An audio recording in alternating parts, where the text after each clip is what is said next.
needed to help not only with nursing in the present but in the future, to help with different gender populations, different cultural populations, spiritual populations as we know them in the world today.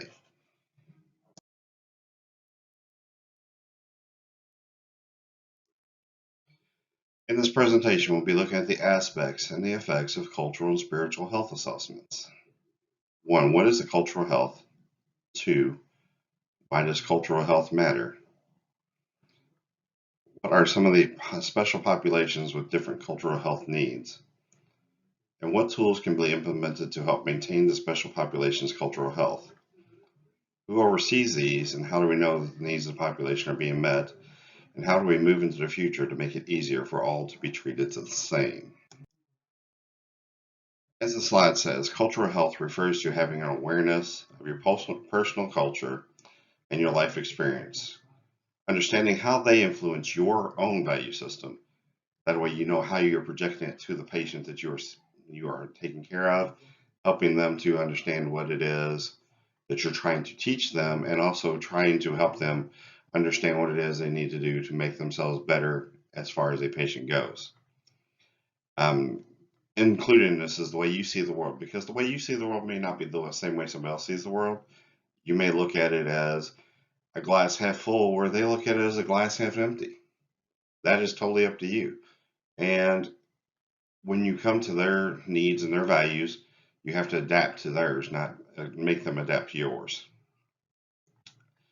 The practices that come from your view. So, being someone who is a glass half empty, or excuse me, a glass half full type person, I always see the positive side of most things. When you see something as a positive, then you're always looking for a reason why it's going to work, and not the reasons why it's not going to work. And you don't really see problems, you see opportunities. Opportunities for advancement, opportunities for change, opportunities for doing anything that you need to make life better all the way around for everybody. Recognizing and respecting the culture and life experiences of those that are different, and intentionally taking the time to understand. So, when you get information from somebody, don't use that against them. Don't judge them for what they've taught you, told you, or showed you.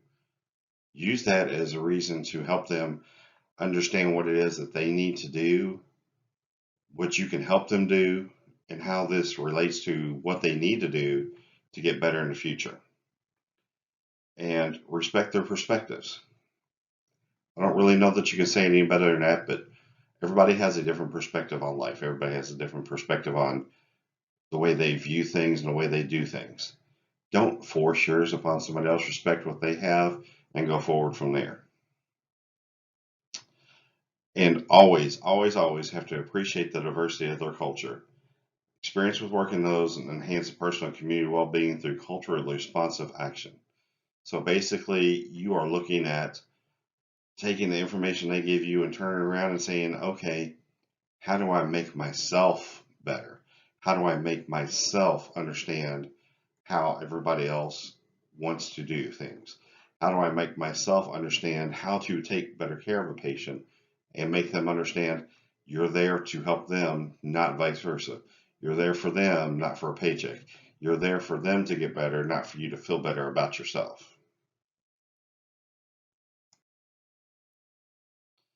Why is this important?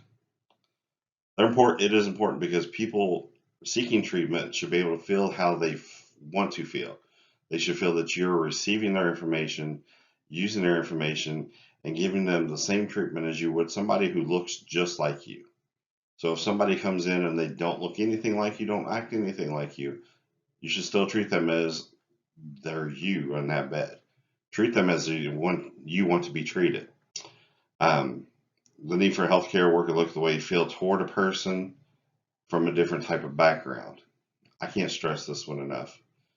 You're going to see people that come in that are not as educated as we are, who are not as well versed in things as we are, who are not up to date on the medical terminology, medical language, and the medical abilities we are. Don't look down on them because of that. They have other values and everything that they can teach us. Heck, if you think about this, a layperson who comes in who is a handyman, a plumber, an electrician, or something like that, if they were to take you on their job and say, okay, So what we're going to do is we're going to take this, we're going to run it at a 45 downgrade, and we need to have the upflush toilet running through the sewer system. You're going to look at them like they're nuts. But I've worked with somebody who was a plumber, so I know what they're talking about. I listened to someone who was an electrician, so I know when they say that the green ground and the black ground are not the same type of ground, I understand what they mean. So take the time to understand what other people are talking about. Don't just determine it on what you understand and what you think they should tell you versus what they do actually tell you and what you don't understand.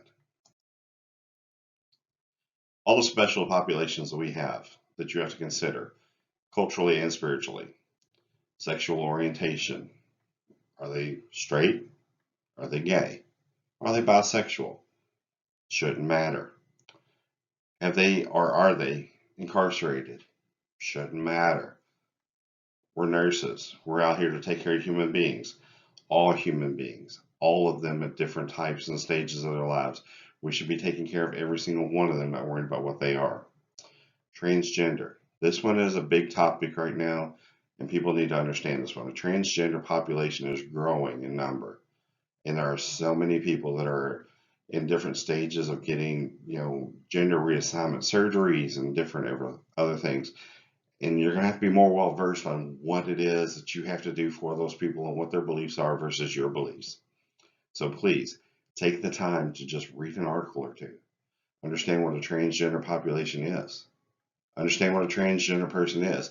Understand what a gender reassignment surgery is and how much it can be a pain as well as a joy for them all at the same time. The homeless population. Those of us that live in the state of Louisville or work in the state of Louisville understand there's a large homeless population. They all conglomerate in one area, but there's also a large set of homeless veterans. As someone who works for a veterans hospital, this upsets me the most because you've got people that you don't really understand why they're homeless and why the country isn't taking care of them enough that they're not homeless, but they don't. And that's just part of it. We have to accept that and move on. But at the same time, we can't look down on them because they are homeless. 9 times out of 10, it is not their fault. Please don't make them feel like it is. Then you have your substance users, people that are on drugs. And when I say drugs, it could be any kind of drugs. Anymore, we know people that live in Kentucky are hooked on pain pills and pain medications as much as they are anything else. Please don't use that against them. Make them understand that, we're here to help them. We want them to be better. We want them to feel better about themselves. And parental status. I'm a single father. Have been a single father for 15 years.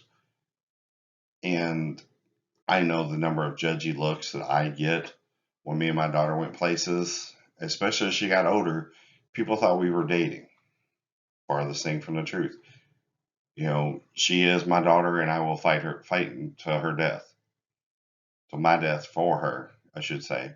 So there are things with people that are single parents that you need to understand and try to relate to instead of trying to make them feel like that they've not succeeded in some way in their life because they are a single parent. There are 4 different tools that I found right away that you could use for inclusion of all people. The cognitive behavioral therapy system, which is to go back into a psychiatric type evaluation to understand why the person thinks the way that they think, why the person acts the way that they act, and trying to become part with that person instead of trying to make it about you, make it about them. Understand what it is about them that you need to do. Then a NIH toolbox, which is more a set of tools that you can use, assessment tools that they give you that you can break out, that you can use. You can look at sheets of paper to break out, to look at, check boxes here, there, and there. See which one it is, which one, this category this person falls in, and use that to your advantage.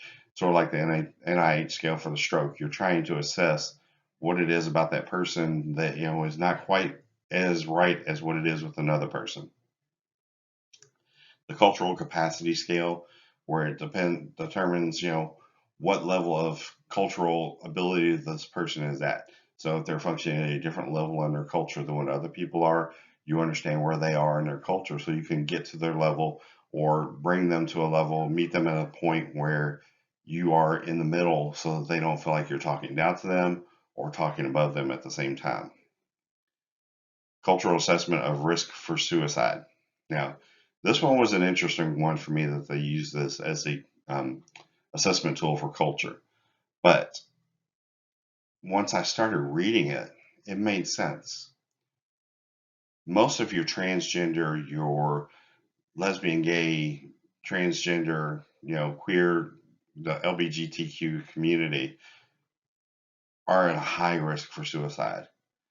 What people don't realize is that along with that group is also the veterans and the people that have been incarcerated and have lost their children due to substance abuse. Bingo, bingo, bingo. We just hit most of our big points from the people we talked about in our special population.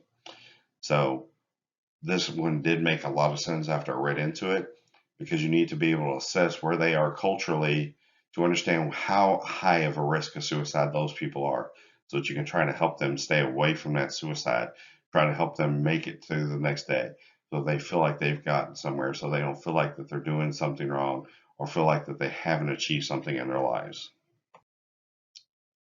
Who oversees these? So there's been plans laid out, and there's a lot of different organizations that the government actually has involved into the different facilities to oversee these plans.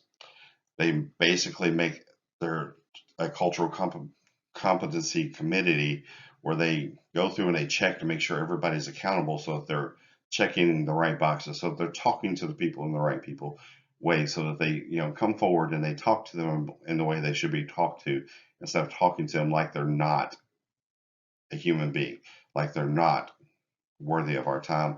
We're talking to them like they are our next door neighbor, our best friend, somebody we've known our whole lives. And this also gives them a place to go back and systematically review, because they can pull any chart and look at it any time and go, hey, look, you guys, this is where you need to improve at. So you can improve upon where you're at. Now, that goes into the assessment of these competency skills.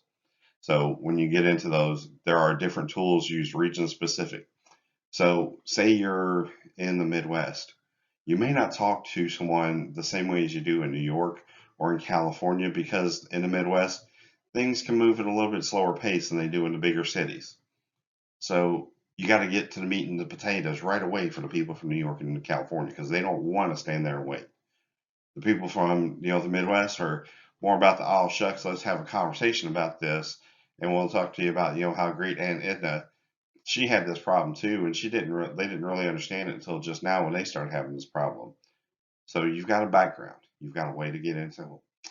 Just put yourself in their shoes and go from there. As we move into the future, so a big part of this is going to be like we talked about, the LGBT community, including enough scientific and supervised practical training to increase the depth and complexity of what's going on with these folks. There's going to be a lot of medical issues that come up with these folks as they have these gender reassignment surgeries, because body parts aren't supposed to be there that are there, and body parts are gone that are supposed to be there. So now we have to figure out to make sure everything's working the way it should still, so that they don't end up with different things that they don't understand, and we need to make sure we're ahead of the game and understanding them before them. Okay, so then there's different training levels and stuff that you can go through. There's 28 recommended levels for you standards, moving for that specific population only. Seven essential strategies for promoting sustaining these include the 7 that are listed on the slides here. I won't read all of them. You can read up on those yourselves, so you can see them and do them, and go through them on your own. But read up on those, because those are going to be ways that you've got the 7 strategies to move forward to help with these different communities. I'd like to thank you all for your time today. Like I said, read up on all these things. Make sure that you understand what's going on with these communities, these different people, because as we move forward in the world, these special populations are going to be the populations that we have to go back and look upon and start over with everything. So make sure you understand what's going on. That way we can go back, we can tell everybody what we need to do, help them understand what we need to do for them, and move forward in the world as a total population instead of looking at them as a different population than us. And again, thank you for your time.